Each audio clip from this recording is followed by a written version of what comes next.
2026 সালের মাধ্যমিক পরীক্ষার্থী তথা সবেমাত্র দশম শ্রেণীতে উত্তীর্ণ শিক্ষার্থীবৃন্দ S Haldar sir YouTube channel থেকে তোমাদের সবাইকে স্বাগতম। আজকে আমি এমন একটি ভিডিও নিয়ে আলোচনা করব যাতে সবার জন্য ভিডিওটি গুরুত্ব আছে। শেষ সময় চূড়ান্ত প্রস্তুতি হিসেবে যারা মাধ্যমিক পরীক্ষা দিয়ে অংশগ্রহণ করবে, ভেরি শর্ট কোশ্চেন, যেটা আজকের আলোচনা আমি এই ভিডিওতে 2017 থেকে 2025 পর্যন্ত আসা সকল ভেরি শর্ট কোশ্চেন প্রশ্নের সমাধান যেমন দেখাবো, কিন্তু এখানে আজকে 2023 এবং 2022 যে সালের তোমার গিয়ে হলো ভেরি শর্ট কোশ্চেন গাণিতিক বিশ্লেষণ সহ সম্পূর্ণ সমাধান দেখাবো এই ভিডিওতে। কাজে তোমরা যারা এখনও আমার চ্যানেলটিকে সাবস্ক্রাইব করনি তারা এখনই চ্যানেলটিকে সাবস্ক্রাইব করে বেল আইকনটি প্রেস করে দাও। এখানে প্রথমেই তোমাদের যদি বলি, প্রতিটি বোর্ড পরীক্ষায় 21টি ভেরি শর্ট কোশ্চেন আছে, হ্যাঁ। আর এই ভিডিওতে 21 যোগ 21 অর্থাৎ 2022 সালের 21টি, 2023 সালের 21টি, টোটাল 42 মার্কের পূর্ণাঙ্গ বিশ্লেষণ দেখবে। তো সরাসরি চলে যাচ্ছি 2022 সালের যে কোশ্চেন সেটা আমরা দেখব। 2022 সালের এই কোশ্চেনটি দেখো, নিম্নলিখিত প্রশ্নগুলির উত্তর দাও।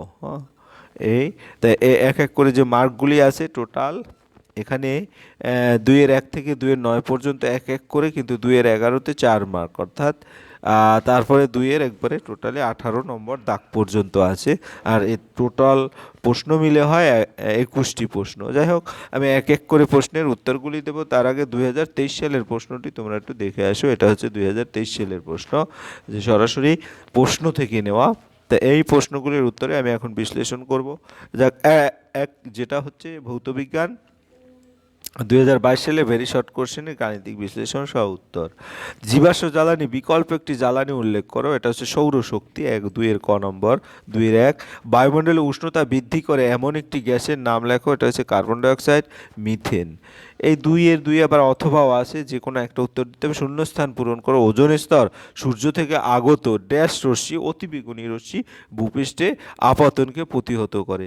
এসআই পদ্ধতিতে গ্যাসের চাপের একক কি? পাস্কাল বা প্যাসকেল, যেটাই বলো। তারপর চার্লসের সূত্রে ধ্রুবক কি কি? ভর এবং চাপ। এই 2-4 আবার অথবা আছে, নিচের বিবৃতি সত্য না মিথ্যা। উষ্ণতার কেলভিন স্কেলের প্রতি ডিগ্রি ব্যবধান সেলসিয়াস স্কেলের প্রতি ডিগ্রি ব্যবধানের সমান, এটা মিথ্যা। কোনো দর্পণে বস্তুর দৈর্ঘ্যের তুলনায় ছোট দৈর্ঘ্যের অসৎ প্রতিবিম্ব গঠিত হতে পারে কি? হ্যাঁ, এবং সেটা উত্তল দর্পণে। মোটর গাড়ির হেডলাইটে কোন ধরনের দর্পণ ব্যবহার করা হয়? অবতল দর্পণ ব্যবহার করা হয়। এরপর 2-7 লাল এবং নীল বর্ণের আলোর জন্য কোনো মাধ্যমের প্রতিসারাঙ্ক যথাক্রমে মিউ আর মানে লাল, refractive index of red, refractive index of তোমার ব্লু হলে কোনটির মান বেশি? এখানে ব্লু রঙের অর্থাৎ প্রতিসারাঙ্ক বেশি এবং লাল রঙের প্রতিসারাঙ্ক কম। এসআই পদ্ধতিতে তড়িৎ আধানের একক কি? কুলম্ব। তড়িৎ পরিবাহিতার একক কি? মোহ। তারপরে এই 2-9 আবার অথবা আছে, ফিউজ তারের উপাদান কি কি? টিন এবং সীসার মিশ্রণ হচ্ছে ফিউজ তার। কিলোওয়াট ঘন্টা কোন ভৌত রাশির একক? তড়িৎ শক্তির একক। এরপরে আমরা চলে যাব পরের যে প্রশ্ন, সেটা হচ্ছে 2-11 বাম স্তম্ভের সঙ্গে ডান স্তম্ভের সামঞ্জস্য বিধান করো। এসিটিক অ্যাসিড, এসিটিক অ্যাসিডের সাথে আসলে কোনটার মিল আছে? মৃদু তড়িৎ বিশ্লেষ্য, অর্থাৎ আমাদের 2 নম্বরের। তারপর কাচের সাথে তড়িৎ অপরিবাহী, এটা হচ্ছে তোমার এ নম্বরের উত্তর। সর্বাধিক তড়িৎ ঋণাত্মক মৌল, এটা হচ্ছে ফ্লুরিন। তারপরে একটু অভিজাত মৌল, সেটা হচ্ছে ক্রিপ্টন। এরপর আমরা চলে যাবো 2-12তে ফ্লোরিন, হ্যাঁ, আয়োডিন, ব্রোমিন, ক্লোরিন এই ক্রমহ্রাসমান তড়িৎ ঋণাত্মকতা অনুসারে সাজাও। তাহলে আমরা জানি ফ্লোরিন, ক্লোরিন, ব্রোমিন, আয়োডিন, এটা হচ্ছে তড়িৎ ঋণাত্মকতার ক্রমহ্রাসমান। দীর্ঘ পর্যায়সারণী কোন শ্রেণীতে গ্যাসীয়, তরল ও কঠিন 3টি ভৌত অবস্থা মৌল বর্তমান? 17 নং শ্রেণীতে। আমরা যদি পর্যায় সারণীটি এখানে দেখি তাহলে এখানে দেখতে পাচ্ছি 17 নং টেবিল। এরপরে ক্ষার ধাতুগুলো দীর্ঘ পর্যায়সারণী কোন গ্রুপে অন্তর্গত? 1 নং শ্রেণীতে অবস্থিত। দীর্ঘ পর্যায়সারণী শ্রেণী সংখ্যা কত? দীর্ঘ পর্যায়সারণীর শ্রেণী সংখ্যা হচ্ছে এখানে 18টি, ঠিক আছে। এরপর আমরা চলে যাব ড্যাশ চিহ্ন দিয়ে, হ্যাঁ, H2O অণুর প্রথাগত উপস্থান দেখাও 2/14। তো এই অক্সিজেনের দুই দিকে দুটো মুক্ত ইলেকট্রন দেখা যাচ্ছে, দুটো দুটো করে, হাইড্রোজেন এভাবে দেখাই দিবে। তারপর হাইড্রাইড আয়নের H- ইলেকট্রন বিন্যাস কোন মৌলের পরমাণু ইলেকট্রন বিন্যাসের মতো? হিলিয়াম। হাইড্রোজেন অণুর লুইস ডট ডায়াগ্রাম অঙ্কন করো। হাইড্রোজেন অণুর এই যে এটা হচ্ছে লুইস ডট ডায়াগ্রাম, অর্থাৎ এখানে একটি পরমাণু দেখা যাচ্ছে যেটা এটার সাথে তোমার ডট চিহ্ন দিয়ে এখানে ফোকাস করা হচ্ছে। একটি সমযোজী তরল পদার্থের উদাহরণ দাও। জল। জল হচ্ছে একটি সমযোজী তরল পদার্থের উদাহরণ। এরপরে পরের যে প্রশ্ন সেটা হচ্ছে 2/17, নিচের বিবৃতি সত্য না মিথ্যা? সোডিয়াম ক্লোরাইডের তড়িৎ পরিবাহিত গলিত সোডিয়াম ক্লোরাইডের তড়িৎ পরিবাহিত থেকে বেশি, এটা মিথ্যা। তড়িৎ বিশ্লেষণ পদ্ধতিতে অ্যালুমিনিয়ামের নিষ্কাশনে ক্যাথোডে কি বিক্রিয়া ঘটে? অ্যালুমিনিয়াম 3টি ইলেকট্রন, এখানে কি করে 3টি ইলেকট্রন সে গ্রহণ করে অ্যালুমিনিয়াম আয়নে। অ্যালুমিনিয়াম টোটাল একটা স্থিতিশীল ধাতুতে পরিণত হয়। নিচের বিবৃতি সত্য না মিথ্যা লেখো। তড়িৎ বিশ্লেষণ পদার্থের মধ্যে দিয়ে মুক্ত ইলেকট্রনগুলি তড়িৎ পরিবহন করে, এটা মিথ্যা। এবার আমরা যাব 2023 সালের প্রশ্ন। 2023 সালের প্রশ্নে কি আছে? বায়ুমণ্ডলে উপস্থিত একটি গ্যাসের নাম করো যেটা গ্রিন হাউস গ্যাস। বায়ুমণ্ডলে উপস্থিত গ্যাস যেটি গ্রিন হাউস গ্যাস নয় তা হলো অক্সিজেন। কয়লার একটি নমুনার তাপন মূল্য 30,000 কিলো জুল পার কেজি বলতে কি বোঝায়? কয়লার একটি নমুনার তাপন মূল্য 30,000 কিলো জুল পার কেজি বলতে বোঝায় 1 কেজি কয়লার সম্পূর্ণ দহনের ফলে 30,000 কেজি শক্তি উৎপন্ন হবে। এরপর বায়ুমণ্ডলে উপস্থিত একটি গ্যাসের নাম, যেটা আমরা এক এক করে বললাম। এরপরে যদি স্থিতিশীল বৃদ্ধি ও উন্নয়নের জন্য বায়ুশক্তি ব্যবহার করা হয় কেন? স্থিতিশীল উন্নয়নের মূল লক্ষ্য ছিল চিরাচরিত শক্তির ব্যবহার কমে অচিরাচরিত শক্তির উৎসগুলোর ব্যবহার বাড়ানো। বায়ু শক্তি একটি অচিরাচরিত শক্তির উৎস, তাই স্থিতিশীল উন্নয়নের জন্য বায়ুশক্তি ব্যবহার করা যায়। কোনো চাপ ও নির্দিষ্ট ভরের গ্যাসের 0 ডিগ্রি উষ্ণতা আয়তন V0 চাপ অপরিবর্তিত রেখে গ্যাসটির উষ্ণতা 1 ডিগ্রি বৃদ্ধি করলে চার্লসের সূত্র অনুযায়ী গ্যাসের আয়তন বৃদ্ধির পরিমাণ কত হবে? কোনো গ্যাসের চাপ নির্দিষ্ট ভরে কোনো গ্যাসের 0 ডিগ্রি উষ্ণতায় আয়তন V0 চাপ অপরিবর্তিত গ্যাসটির উষ্ণতা 1 ডিগ্রি বৃদ্ধি করলে চার্লসের শুধু গ্যাসটির আয়তন বৃদ্ধির পরিমাণ হবে V0/273, অর্থাৎ 273 ভাগের 1 ভাগ আর কি, ঠিক আছে। এসটিপিতে 1 litre hydrogen gas 4 litre carbon dioxide gas উপস্থিত অণুর সংখ্যার অনুপাত কত? এসটিপিতে 1 লিটার হাইড্রোজেন গ্যাস ও 4 লিটার অক্সিজেন গ্যাসের অণুর সংখ্যা, তাহলে 6.0, এটা অ্যাভোগাড্রো সংখ্যা 10⁻23 22.4 লিটার, যেহেতু 1 লিটার ছিল। আর এখানে 6.023 10⁻23 × 4 ডিভাইডেড 22.4 লিটার, অর্থাৎ 1:4। পরের প্রশ্ন কি বলেছে? নিচের বিবৃতি সত্য না মিথ্যা? কঠিনের দৈর্ঘ্য প্রসারণ গুণাঙ্কের মান সেলসিয়াস স্কেল ও কেলভিন স্কেলে একই হয়, এটা সত্য। এরপর হিরে, লোহা এবং রূপকে তাপ পরিবাহিতাকে নিম্নক্রমে সাজাও। তাহলে হিরে, রূপ, লোহা, অর্থাৎ তাপ পরিবাহকের দিক থেকে হিরে, তারপরে রূপ, তারপরে লোহা। উত্তল দর্পণে একটি ব্যবহার লেখো। গাড়ি বা অন্যান্য যানবাহনের ভিউ ফাইন্ডার হিসেবে উত্তল দর্পণ ব্যবহার করা হয়।